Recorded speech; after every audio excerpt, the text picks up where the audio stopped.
Anak-anak sudah siap untuk jalannya pelajaran hari ini? Siap Ibu. Oke, Ibu mau menyampaikan sesuatu bahwa karena hari ini kita akan mempelajari materi tentang jadi dalam kendaraan itu atau kendaraan bermotor yang kita pakai dalam kehidupan kita sehari-hari itu kita naik ke sini, ke situ, kira-kira bahan bakarnya kan bensin. Bahan bakar bensin itu berasal dari mana sih? Bensin itu berasal dari bumi. Betul sekali. Jadi bensin itu merupakan salah satu hasil dari minyak bumi dan kita bisa gunakan dalam kehidupan kita sehari-hari. Oke, selanjutnya Ibu akan menayangkan sebuah video.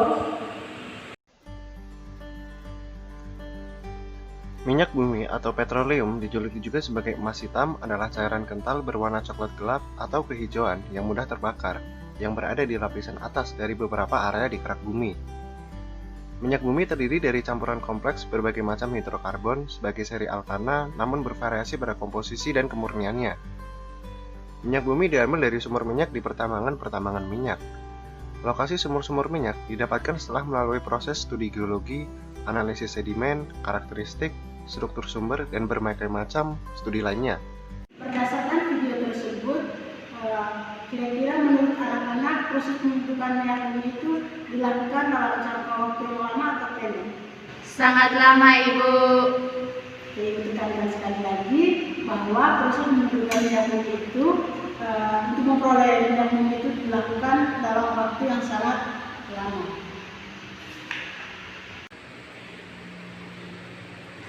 Baik, hari ini hal-hal yang perlu dibahas pada kesempatan ini mulai dari pembentukan atau proses pembentukan minyak bumi, ada komponen-komponen dalam minyak bumi, ada teknik-teknik pemisahan minyak bumi, dan selanjutnya itu kegunaan dari minyak bumi. Kita bahas mulai dari yang pertama, yaitu proses pembentukan minyak bumi. Jadi proses pembentukan minyak bumi ini terbentuk dari pelapukan sisa-sisa organisme seperti tumbuhan, hewan, dan jas-jas organik yang tertimbun dalam dasar lautan selama jutaan tahun. Oke, seperti yang kita lihat pada slide, proses terbentuknya minyak bumi ini cukup lama atau sangat lama ya, selama jutaan tahun. Oke.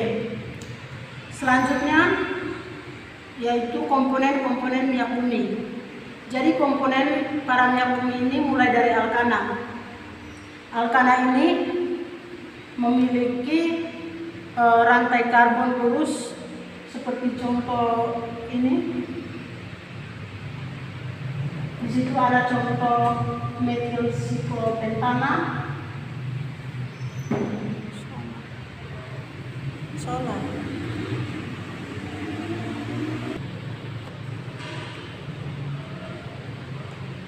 Selanjutnya yaitu komponen-komponen minyak bumi. Yang pertama ada alkana, sikloalkana. Yang ketiga itu hidrokarbon aromatik. Yang pertama yaitu senyawa alkana. Senyawa alkana ini terdapat dalam minyak bumi. Ada yang memiliki rantai karbon, ada yang memiliki rantai karbon lurus. Seperti di situ ada yang di tanah dan tanah. Ada juga yang memiliki rantai karbon bercabang. Seperti contohnya situ adalah 2,24 kilometer. Komponen minyak bumi yang kedua ada sikloalkana. Seperti yang kita lihat di slide, sikloalkana yang ditemukan dalam minyak bumi. Contohnya ini ada metil siklopentana, yang kedua ada etil siklopentana. Ini merupakan cabang metil. Di sini ada etil. Oke.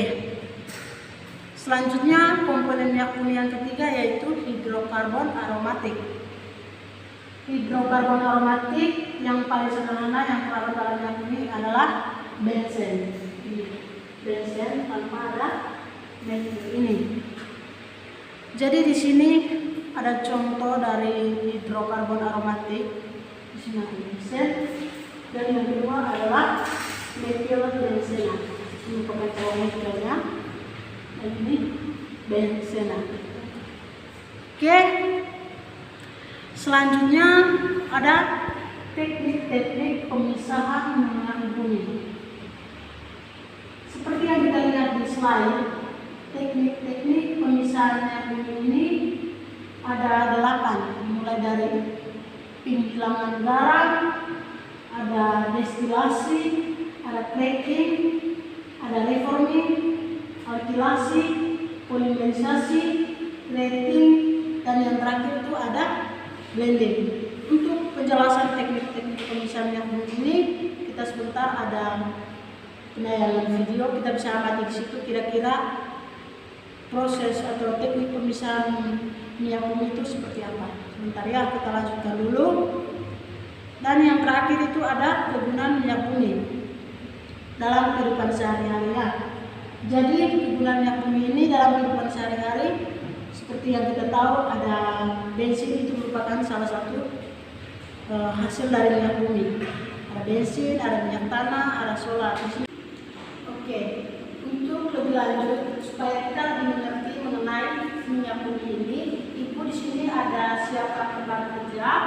Jadi di sini dia punya tujuan lembar kerja ini, siswa mampu menyajikan hasil pemahaman tentang proses pembentukan dan teknik-teknik dalam pemisahan fraksi minyak bumi. Atau silakan dibaca supaya lebih jelas mengenai tujuannya itu. Berdasarkan tujuan dan urusan masalah bahwa proses minyak bumi itu terdiri dari terbentuk dari sisa-sisa organisme dari tumbuhan dan hewan yang berada di dasar laut. Oke, coba baca baik-baik yang berdasar teori. Selanjutnya nanti bisa menjawab hipotesis atau jawaban sementara yang ada di letter D. Kira-kira berdasarkan dasar teori itu dengan tujuan yang tadi dapat disimpulkan itu seperti apa? Berdasarkan tujuan dan urusan masalah dapat disimpulkan bahwa yang pertama itu minyak bumi itu terbentuk dari sisa-sisa organisme dari tumbuhan dan hewan yang berada di dasar laut. Oke, ini jelaskan lagi sedikit bahwa jawaban sementara dari hipotesisnya ini berdasarkan dasar teori di sini sudah ada, dan tujuannya tadi itu bahwa minyak bumi ini terbentuk dari sisa-sisa organisme seperti tumbuhan, hewan yang berada di dasar laut. Dan yang paling penting bahwa dalam proses terbentuknya minyak bumi ini dia menggunakan waktu yang sangat lama, bahkan beribu-ribu tahun. Oke, selanjutnya kita akan mengamati video. Bahan bakar fosil ini terdiri dari 3 kandungan utama. Yang pertama ada minyak bumi yang sering digunakan untuk bahan bakar. Kemudian yang kedua ada gas alam yang biasanya digunakan untuk gas LPG. Dan yang terakhir adalah batu bara. Komposisi utama dari minyak bumi ini yang pertama adalah alkana. Contoh misalkan pada N-heptana, N-oktana, dan iso-oktana. Kemudian ada juga kandungan sikloalkana.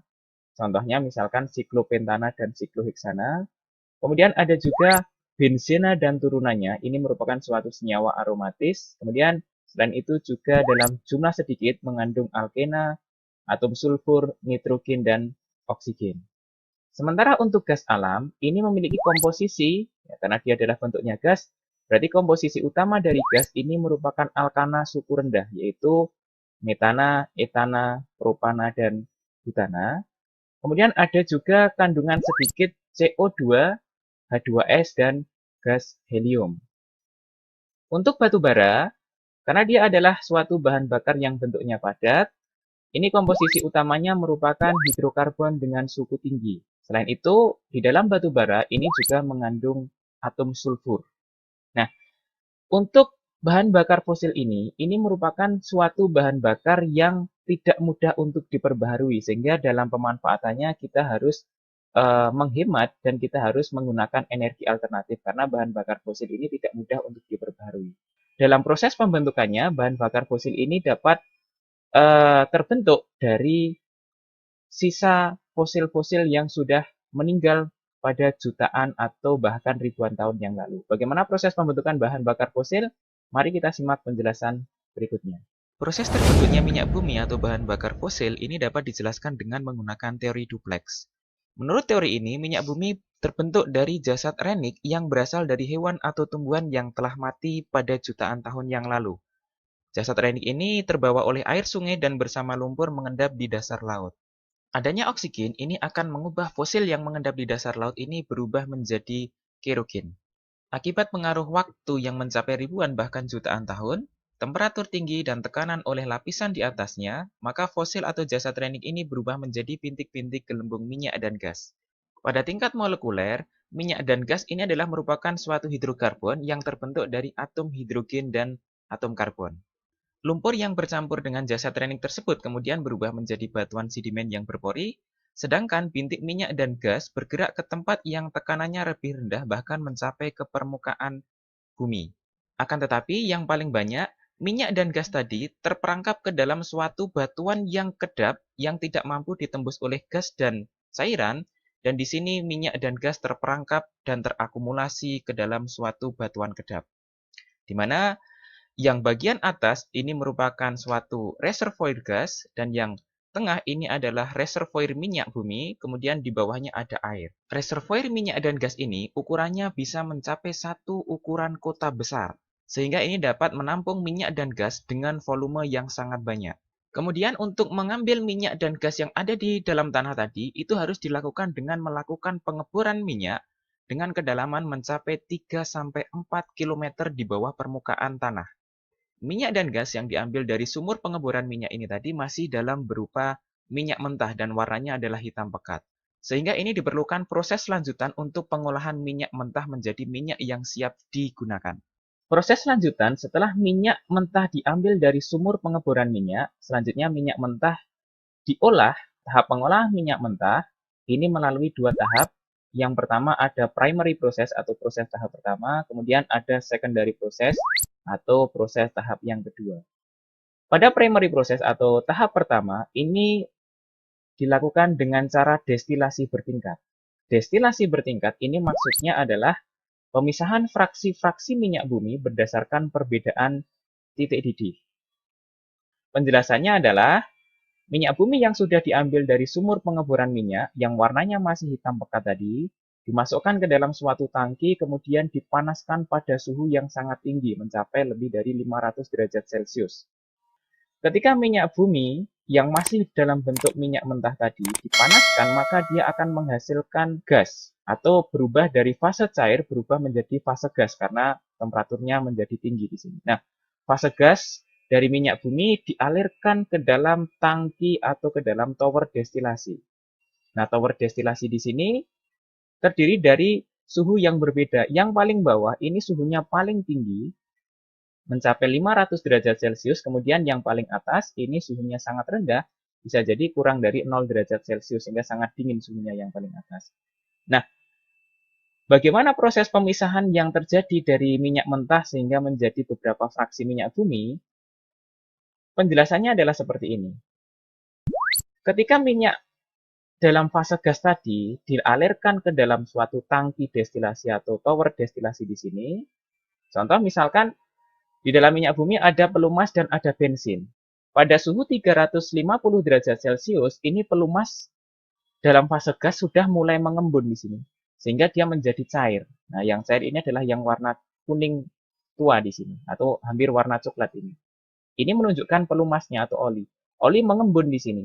Tetapi untuk yang warna biru, yang fasenya atau yang titik didihnya lebih kecil lagi, misalkan di sini adalah bensin. Ini pada suhu 350 derajat Celcius, bensin masih dalam bentuk gas.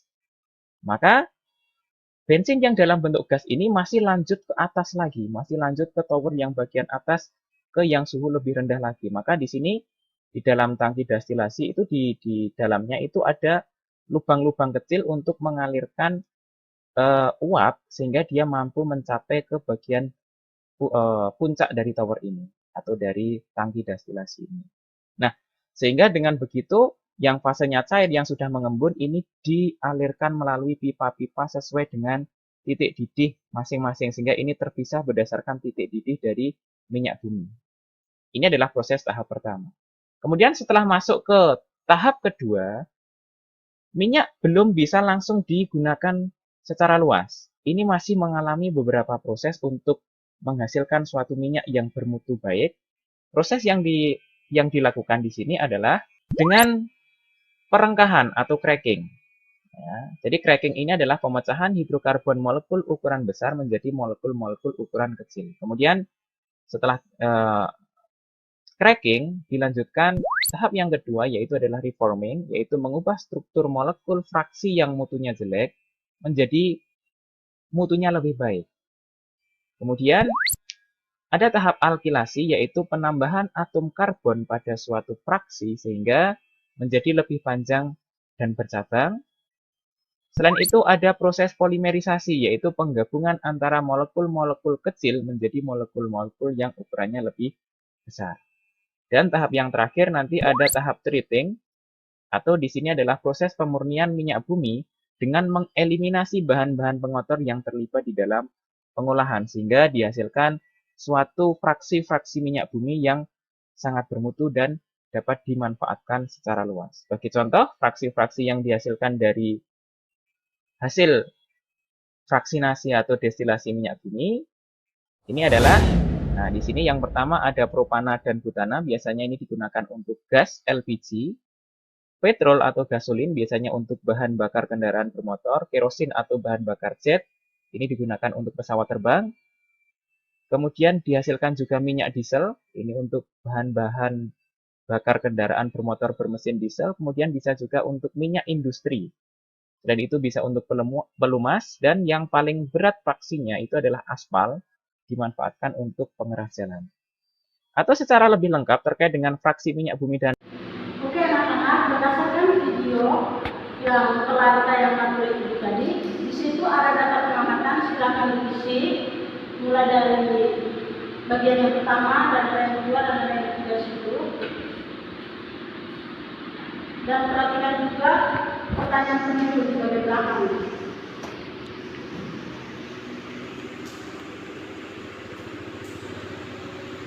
Jadi, Ibu baca lagi setiap pertanyaan penuntun, mengapa bahan bakar fosil tidak mudah diperbarui. Nanti jawab dengan pertanyaan itu juga isi dengan data pengamatan yang ada pada video.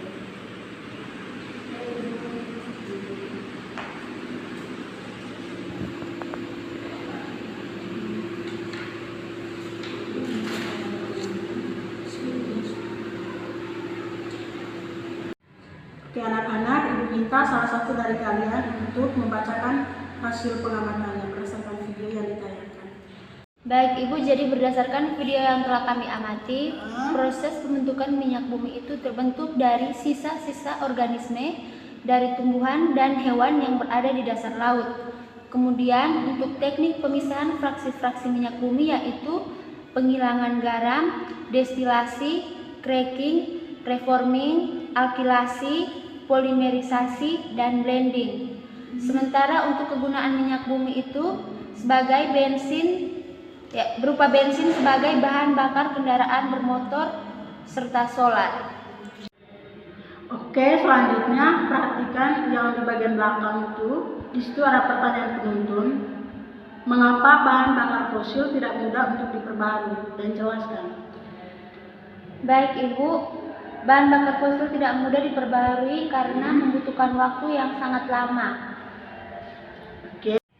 Oke, di sini Ibu tekankan lagi mengenai data pengamatan yang mulai dari yang pertama tadi sudah benar, tapi di situ proses pembentukan minyak bumi itu prosesnya sangat lama. Atau terbentuk minyak bumi itu prosesnya itu sangat lama. Sedangkan untuk yang kedua, teknik pemisahan fraksi-fraksi minyak bumi itu sebelum masuk pada yang blending itu dan setelah polimerisasi itu ada treating, baru blending.